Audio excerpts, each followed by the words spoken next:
Oh, hey, what's going on over here? Hey, everyone. Anthony Fantano here, the internet's busiest music nerd. You know, you're aware of, you are conscious of who it is on the screen in front of you. Thank you. Love you. Mwah. Well, I knew this was coming. Today's the day. Pitchforkmedia.com, my number one stop shop for music, news, and reviews. They have wrecked me. They've destroyed me. My good reputation, which was completely flawless. For whatever sad reason that it happened, Pitchfork decided to come through and give your guy here a negative review. Not of my music, not of anything artistic or anything like that, just of me. They just reviewed me and just pulled me apart. Okay, so here is the review. As you can see there, I did not get a good score. I got a big fat 4.1. Let's read the intro to the review and get the nub of this criticism's gist. The self-proclaimed internet's busiest music nerd spends more time talking about himself and his opinions than actually analyzing the music. You know, it is a fatal flaw in my reviews that I spend so much time talking about myself. As many of you know, I just had a brand new horse track installed in my backyard, and for the past 10 reviews, I have not been able to shut up about it. What can I say? I've always wanted to be an equestrian. It's a passion that I'm following now that my channel is really popping off. And yeah, I don't really care how much or how little you guys care about the installation of this horse track. I'm going to talk about it in every video from here on forward. And also, I get it. It's pretty annoying that, you know, I talk so much about my opinions on the music in a video where I'm supposed to be giving my opinions on the music. Like, what the heck? Kind of misses the whole point in giving an opinion on the music, wouldn't you say? All right, well, let's see what the rest of this review says. Anthony Fantano, the man who built his entire career on being snide and self-important, has released yet another attempt at music criticism that is predictably laughable. In his latest video, he stumbles over his words while desperately trying to sound knowledgeable about every genre under the sun. It's as if he thinks he's some sort of omniscient god of music, imparting his wisdom to the unwashed masses. To be real here, I don't look at you guys that way. I mean, sure, in the comments you can be kind of childish and obnoxious and annoying, but, you know, truth be told, I don't sort of, you know, see me as superior to you because I have a better music opinion. I see myself as better than you because I'm not acting like a fucking idiot in the comments on a YouTube video. At least not right now, anyway. There are other times when I do act like a fucking idiot in the comments of a YouTube video or other places on the internet, and in those moments, I am not better than you. In fact, you are better than me. This is on a sliding scale. We're never, like, in a static position in this relationship. But as always, his pretentiousness falls flat. I don't even like myself enough to be pretentious. Like, give me a break. The self-proclaimed internet's busiest music nerd spends more time talking about himself and his opinions than actually analyzing the music.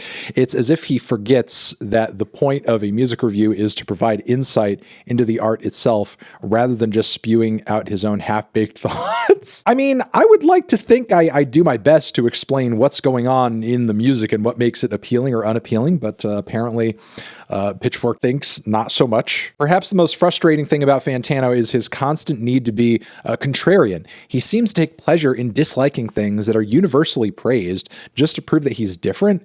It's a tired and overplayed shtick that only serves to make him look desperate for attention. In conclusion, Anthony Fantano's latest attempt at music criticism is nothing more than a self-indulgent display of his own ego. If you're looking for insightful and thoughtful analysis, look elsewhere. Oh my God, it's destroying me. But if you want to watch a grown man prance around, you know, I love a good prance on camera, as you guys know. It's like there's so much footage of me out there. Prance around on camera while spouting off his own irrelevant opinions, and by all means, give him a watch. I mean, one thing that I'll say is like ridiculous and unfounded, and I feel like is just a general presumption of critics that is offloaded onto me is, again, this idea that like, oh, you just hate things that are popular. That's all you do. And you just do it to seem like you're cool and different than everybody else. If you're really, truly angry about something like, let's say, my Beautiful Dark Twisted Fantasy review, I mean, look, I didn't do it. I didn't record that video to get a certain reaction out of you. I recorded that video because I genuinely felt that way about the album. And I think my sincere honesty and integrity are worth standing up for, even if that sometimes does not fall in line with what everybody else thinks. Because as miserable as it is to be shat on over the same 5 to 10 music opinions over and over and over, day in and day out, I would be a lot more unhappy if I was coming on camera here on a regular basis and just saying stuff is great that I don't actually, feel that way about, just essentially lying. No, but really, there's like this website now called Pitchfork Generator, and apparently you can ask it to review stuff, and it'll give you a Pitchfork style review for the thing that you want it to review. Well, look, I thought with my brain, it would be funny to come through here and read these reviews and see what they say. Maybe some of the criticisms are valid. Let's hear them out. Maybe this whole AI thing has my number. We'll see. But with that being said, I was not happy with the results of this review. So I did what anybody else would in this hypothetical scenario where they can get as many Pitchfork reviews as possible. I told this generator to give me another one. And that it did. First off, way uglier album cover. Again, genre, music reviewer, label, Pitchfork Media. I'm literally on the Pitchfork Media label and I can't catch a break. Pitchfork is now releasing me in this scenario and I'm still getting a negative review. His frequent use of internet memes and references to obscure pop culture only serve to alienate his audience even further. Okay, are you guys trying to tell me something? Like, am I doing too many shit posts on the channel? Every time I do a shit post on the channel or post a meme on Instagram or get a little silly on TikTok, are you like rolling your eyes and thinking, ugh, here he goes again? Because if that's how it is, let me know. Hit me up in the comments. I will kindly block you and tell you to fuck yourself. Anthony Fantano, the self-proclaimed internet's busiest music nerd, has long been a polarizing figure in the realm of music criticism. Some view him as a passionate and knowledgeable reviewer, while others see him as an overrated and pretentious hack. As I delved into his extensive body of work, I found myself torn between these two opposing viewpoints. Not a bad intro. Touche, AI. On one hand, Fantano's ability to dissect and analyze music is truly impressive. Wow. This review is more positive so far. His reviews are filled with technical jargon and in-depth musical analysis that can only come from a deep love and understanding for the art form.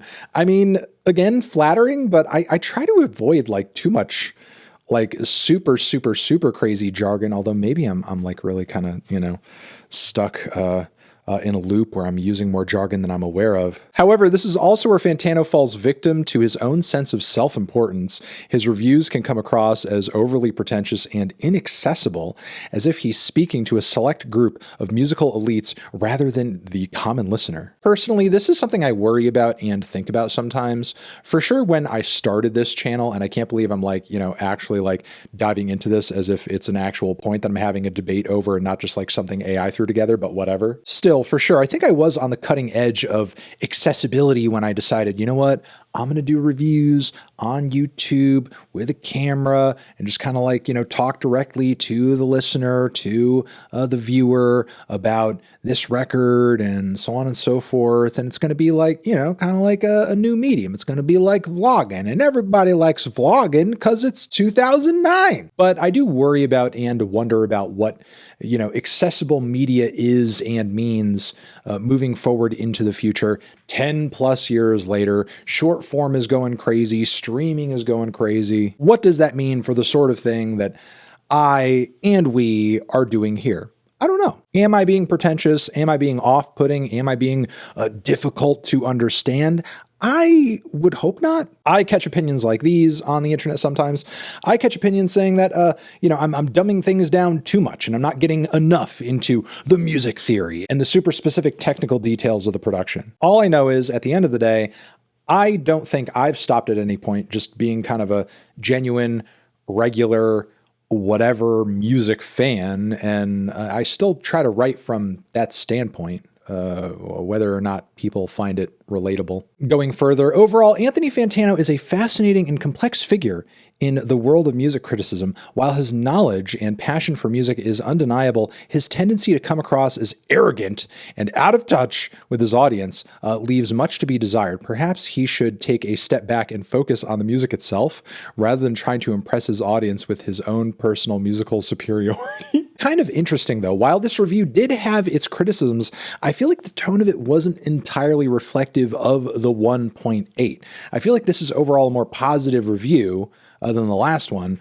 but the score is harsher for some reason. Screw this though, I'm still not happy with the results. We are going to get one more review in here, and look, this time it's going to be positive.